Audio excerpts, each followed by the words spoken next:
Сәлеметсіздер ме, 3-ші сынып оқушылары? Бүгін біз сіздермен тәлімі мен тәрбиесі мол өзін-өзі тану әлеміне саяхат жасаймыз. Балалар, бүгінгі сабақ барысында біз адамның басты байлықтарының бірі туралы әңгіме етеміз.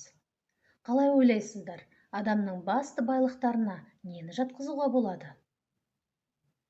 Дұрыс айтасыздар, адамның басты байлығының бірі ол денсаулық.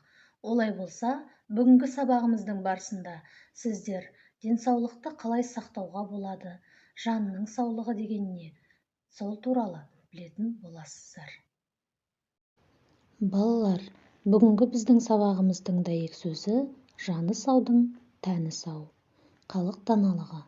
Қанеки, тағы бірнеше рет қайталап көрейік. Жаны саудың тәні сау. Жаны саудың тәні сау. Бұл дәйек сөздің мағынасын тереңірек ұғыну үшін келесі сұрақтарға жауап беруге тырысайық. Денсаулық дегеніміз не? Деніміз сау болу үшін не істеуіміз керек? Бұл дәйек сөзден қандай ой түйдіңіз? Өздеріңіздің жауаптарыңызды достарыңызбен, туысқандарыңызбен бірге талқылап көрсеңіздер болады. Ал енді балалар, келесі кезекте мәтінмен жұмыс. Сүйкімді ботагөз. Ботагөз әрқашан сабаққа ерекше дайындықпен келетін. Ол үнемі терең ой құшағында жүреді. Ұстазының әр сөзін байыппен, ерекше ынтамен тыңдап, іште қайталап отырады. Бүгін мұғалім ерекше тапсырма берді. Оқушыларға алтын балық ертегісін оқып беріп, егер сендер алтын балықты ұстап алсаңдар, қандай армандарыңды қағазға жазар едіңдер деді.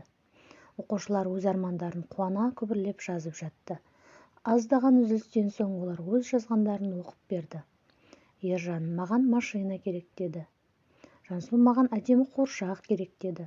Тек ботагөз ғана үндемей отыра берді.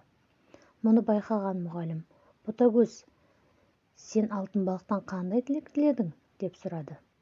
Азырақ үнсіздіктен кейін ботагөз өз жазғанын оқып берді. Егер де мен алтын балықты ұстап алсам, ең бірінші анама денсаулық сұрар едім. Анам ауырып қалса, қатты уайымдаймын. Содан кейін әкеме, сүйікті тәтеме де, егер ата-анам қасымда аман сау болса, қалғанның бәрі болады деді.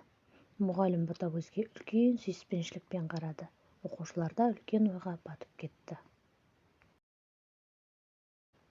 Енді балалар, осы мәтін бойынша мына сұрақтарға өздерің жауап беріп, ой толғап көріңіздер. Адамдардың бақытты болуы неге байланысты? Ішкі тыныштығы мол болу үшін не істеу керек? Бақытты адам қандай қасиеттермен сипатталады? Егер де сіздерге алтын балық кездессе, сіздер оған қандай өтініш айтар едіңдер? Бірінші байлық денсаулық дегенді қалай түсінесіңдер?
Why should it be like this? I don't know. It's not fair. Yeah, I know. There's nothing that we can do. I don't want to be like this. Me neither. I wish I was like him. I want to be like him.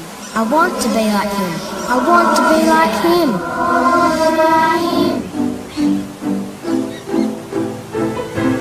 Yes! Yes! Yes!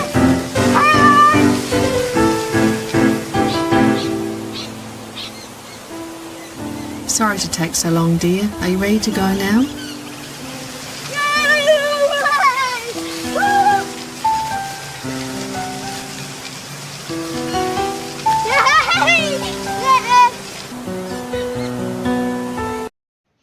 Оқушылар, келесі кезекте шығармашылық жұмысты дәптерлерімізге орындайық. Бірінші тапсырма мақал-мәтелдерді аяқтау, екінші тапсырма денсаулыққа қатысты өлең шығару.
Балалар, бүгінгі сабағымызды қорытындылай келе, мен сіздерге былай дегім келеді.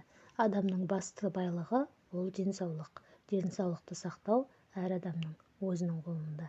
Деннің саулығы жанның саулығымен үйлесімділікте болу керек. Жаның сау болу үшін таза ой ойлауың керек, игі іс істеуің керек және жақсы сөз сөйлеуің керек. Адамгершілік қасиеттеріңді жоғалтпай, қанағатшыл бола білуің керек. Қолда бар алтынның қадірін біле білу керек. Сонда біздің жанымыз да, тәніміз де сау болады. Бүгінгі сабаққа қатысқандарыңыз үшін рахмет. Сау, саламатта болыңыздар.